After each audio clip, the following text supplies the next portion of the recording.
আমাদের এখানে কেন ডেকেছো? মালিক খুব অসুস্থ, তাই এভাবেই তোমাদের সাথে দেখা করতে হচ্ছে। তোমরা দুজনেই অনেক আদরে বড় হয়েছ, তাই তোমাদের ছদ্মবেশে বিশ্ববিদ্যালয়ে যেতে হবে। যার আসল পরিচয় প্রকাশ পাবে না, সেই হবে আমার সম্পদের উত্তরাধিকারী। চলো আমরা একে অপরকে সাহায্য করি, তাহলে সম্পদ অর্ধেক করে ভাগ করে নেব।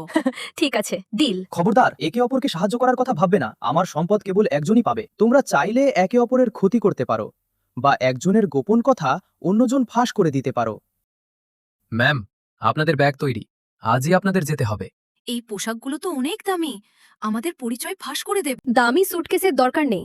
এই প্লাস্টিকের বস্তাই আমার মতো গরিবের জন্য ঠিক আছে। গয়নাগুলো খুলে ফেলো, কানের দুলগুলো ফেলে দাও। ব্রেসলেটগুলো সরাও। ম্যাম, আপনারা চাইলে আপনাদের ব্ল্যাক কার্ড ব্যবহার করতে পারেন। একদম না। তোমরা দুজনে এত দেরি করে এলে কেন? তোমাদের পরিবারের সাথে কি এই বিশ্ববিদ্যালয়ের কোনো সম্পর্ক আছে? আরে না, আমি আসলে অনেক গরিব, বিশ্ববিদ্যালয় আমাকে সাহায্য করছে। হ্যাঁ, আমিও সাহায্য পাচ্ছি। আবার দুটো গরিব রুমমেট এলো। আজ আমাদের ক্লাসের সবাই মিলে গেট টুগেদার পার্টিতে যাব। তোমরা কি এই সাধারণ পোশাকেই যাবে? এটাই আমার কাছে থাকা সেরা পোশাক। দুঃখিত তোমাদের সম্মান নষ্ট করার জন্য। তোমরা আমাদের এই ড্রেসগুলো পরে নাও, আমি ফ্রেশ হয়ে আসছি, তারপর সবাই মিলে যাব। আগে কখনো কারো কাছ থেকে এত যত্ন পাইনি। তোমাদের অনেক ধন্যবাদ। এই নাও, এটা অর্ধেক দামে পেয়েছি। ধন্যবাদ।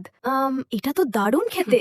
আমরা তো কোনোদিন $50 নিচে কিছু খাইনি। যখন আমি সব সম্পদের মালিক হব, তখন এই পুরো দোকানটাই কিনে নেব। ওরা সত্যি খুব অসহায়। চলো, আমরা ওদের আরো সাহায্য করি। পার্ট 2 দেখতে কমেন্ট করুন।